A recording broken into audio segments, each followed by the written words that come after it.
Hello नाज़रीन, अभी जो वीडियो मैं दिखाने वाला हूँ आपको थोड़ी सी कंट्रोवर्शियल है। बेसिकली भारत और चाइना के दरमियान जो तनाव है उसको लेके ये वीडियो बनाई है और वीडियो बहुत अच्छी है। और इसमें बेसिकली क्योंकि जो बॉर्डर एरियाज है वहाँ पे तनाव है और चाइना के एतराफ़ में अगर आप गौर करें तो सारे ही डिस्प्यूटेड एरियाज हैं, तो भारत के तो हैं ही। तो अब लेकिन भारत अपने एरियाज को डिफेंस करने की सलाहियत भी रखता है और अब करने की कोशिश भी कर रहा है और वो काफ़ी हद तक कर रहा है। तो उसी के हिसाब से जो है ये वीडियो बनाई गई है उनकी वेपनरी और सब कुछ डिफेंस को लेके, क्योंकि मैंने थोड़ा प्रीव्यू देखा है। मैं आप लोगों के साथ देखना चाह रहा था पूरी वीडियो, तो इसलिए अब देखते हैं और देखते हैं इसमें मजीद क्या क्या है इस वीडियो में। दोस्तों, चाइना को पूरी दुनिया किस नाम से जानती है ये मुझे बताने की जरूरत नहीं है।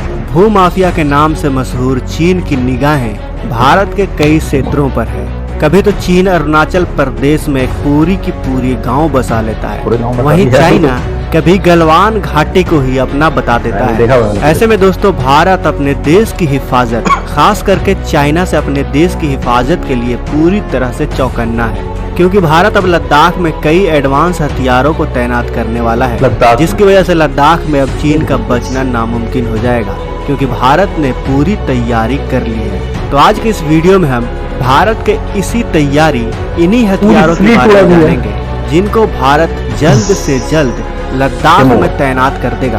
आइए जानते हैं भारत के इन हथियारों के बारे में। वीडियो के आखिर तक बने रहें। पहला K9 वज्र तोप। K9 दक्षिण कोरिया की तोप है जिसे भारत में LNDT कंपनी बनाती है। साल 2017 में भारत ने दक्षिण कोरिया से 100 तोपों की डील की थी। इनमें से 10 सीधे कोरिया से खरीदी गई थी और बाकी 90 LNDT के गुजरात स्थित हजीरा प्लांट में बनाई गई थी। ये सभी 100 तोपें भारतीय सेना को अब मिल चुकी हैं। खास बात यह है कि उस वक्त सेना ने ये दक्षिण कोरियाई होवित्जर को रेगिस्तान वाले इलाकों में तैनात करने के लिए बनाया था, यानी पाकिस्तान से सटे बॉर्डर के लिए। लेकिन मई 2020 में पूर्वी लद्दाख से सटी LAC में चीन से हुई विवाद के कारण K9 वज्र तोपों की एक पूरी रेजिमेंट यानी 18 तोपों को पूर्वी लद्दाख में किया गया था। इसके लिए सेना ने इन तोपों में खास विंटराइजेशन किट लगाई, क्योंकि ऐसा नहीं करते तो हाई अल्टीट्यूड क्षेत्र में होने के कारण इन तोपों की बैटरी फ्रीज यानी बेहद ठंड के कारण जम सकती थी। यही वजह है कि जो 100 नई तोपें भारत LNDT से अब खरीदेगा उन सभी में विंटराइजेशन किट लगी हुई होगी, क्योंकि ये सभी चीन से सटी लाइन ऑफ एक्चुअल कंट्रोल पर तैनात की जाएंगी। अब K9 होवित्जर तोप कितना खतरनाक है ये मुझे बताने की जरूरत नहीं है, आपको तो पहले से ही पता होगी इसके बारे में। दूसरा, पिनाका रॉकेट। भारतीय सेना स्वदेशी Pinaka multiple rocket launcher system की 6 और रेजिमेंट लेने की तैयारी कर रही है, जिसके लिए बातचीत भी हो गई है। एक्सटेंडेड रेंज यानी अधिक रेंज वाले इन नई पिनाका सिस्टम को भी चीन से सटी सीमा पर तैनात किया जाएगा। उभरती जरूरतों को पूरा करने के लिए रॉकेट सिस्टम को आधुनिक तकनीक के साथ विकसित किया गया है। यह रॉकेट लॉन्चर 7 किलोमीटर से लेकर 90 किलोमीटर की दूरी तक बैठे दुश्मनों का खात्मा कर सकता है। पिनाका की एक रेजिमेंट को पहले ही अरुणाचल प्रदेश से सटी LAC पर तैनात किया गया है। नई पिनाका रेजिमेंट में गाइडेड रॉकेट्स इस्तेमाल किए जाएंगे। एक तरह से DRDO ने इन पिनाका को एक मिसाइल सिस्टम में बदल दिया है। तीसरा, धनुष तोप। स्वदेशी धनुष तोप की पहली रेजिमेंट को भी भारतीय सेना ने पूर्वी लद्दाख से सटी LAC पर तैनात किया है। धनुष गन को OFB ने तैयार किया है और ये बोफोर्स गन का अपग्रेडेड वर्जन माना जाता है। धनुष तोप को बैरल का वजन 2692 किलो है और इसकी लंबाई 8 मीटर है। धनुष तोप की मारक क्षमता 42 से 45 किलोमीटर तक है। इसके भारतीय सेना में शामिल होने से सीमा पर दुश्मनों को मुंहतोड़ जवाब मिलेगा। धनुष तोप लगातार 2 घंटों तक फायर करने में सक्षम है और यह प्रति मिनट 2 गोले फायर करती है। इसमें 46.5 किलो के गोलों का ही इस्तेमाल किया जाता है।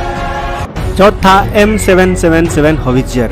चीनी सीमा पर तैनात करने के लिए खास तौर से अमेरिका से ली गई अल्ट्रा लाइट होवित्जर M777 यानी हल्के तोपों की 6 रेजिमेंट अब तक ऑपरेशनलाइज हो चुकी हैं और 7वीं रेजिमेंट के ट्रायल भी चल रहे हैं। भारत ने अमेरिका से 145 M777 होवित्जर खरीदी है। इस तोप को अमेरिका की BAE सिस्टम बनाती है, लेकिन इसकी असेंबलिंग भारत में ही एक निजी रक्षा कंपनी करती है। 155 mm अल्ट्रा लाइट होवित्जर का उपयोग इससे पहले अफगानिस्तान, इराक और सीरिया जैसे युद्धों में अमेरिका अच्छे से कर चुका है। भारतीय सेना के पास ऐसी सीरिया में भी 110 हो तोपें सकती है। हैं। 145 और तोपों को खरीदने का डील हो चुका है। इसे 8 लोग मिलकर चलाते हैं। 1 मिनट में 7 गोले दागता है यह। गोले की रेंज अलग अलग कोण पर अलग अलग होती है, जिसकी 24 से 40 किलोमीटर है। इसका गोला 1 किलोमीटर प्रति सेकंड की गति से दुश्मन की ओर बढ़ता है। यह भी बहुत खतरनाक हथियार है और यह जल्द चीनी सीमा पर हमें दिखाई देगा। 5वां स्वाति रडार।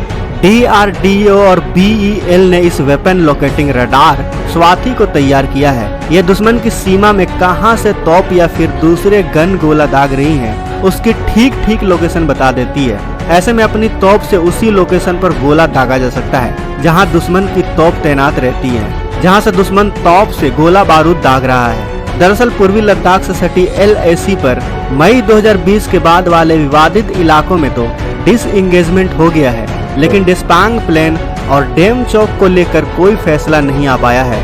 इसके अलावा अभी भी पूर्वी लद्दाख से सटी लाइन ऑफ एक्चुअल कंट्रोल पर चीन के 60,000 सैनिकों के साथ साथ PLA के टैंक, तोप और मिसाइलों का एक बड़ा जखीरा तैनात है। चीन अभी भी LAC पर डी एस्केलेशन और डी इंडक्शन के लिए तैयार नहीं है। ऐसे में भारतीय सेना भी LAC पर अपनी सैन्य क्षमताओं को बढ़ाने में जुट चुकी है।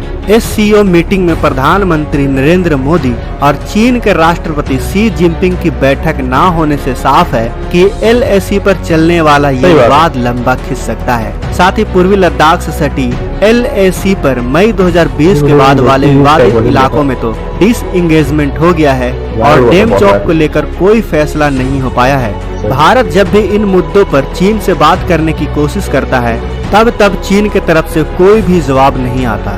इसके पीछे चीन की क्या मकसद हो सकती है दोस्तों? क्या चीन अपने सैनिकों को पीछे खींचेगा या फिर चीन कुछ और ही चाल चल रहा है? क्या लगता है आपको? हमें कमेंट बॉक्स में आप अपने विचार अवश्य बताएं। हम आपके विचार का इंतजार कर रहे हैं। अगर वीडियो अच्छी लगी तो वीडियो को लाइक करें, अपने दोस्तों के साथ शेयर करें, ताकि पूरा भारत जान सके कि चीन के खिलाफ भारत की क्या तैयारियां हैं।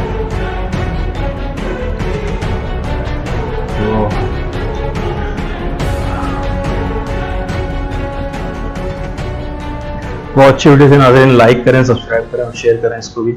बेसिकली अभी ये जो जंग है बाकी टेक्नोलॉजी की जंग है और टेक्नोलॉजी के अंदर जो जितना आगे बढ़ेगा वो दूसरे पे काबिज हो सकता है।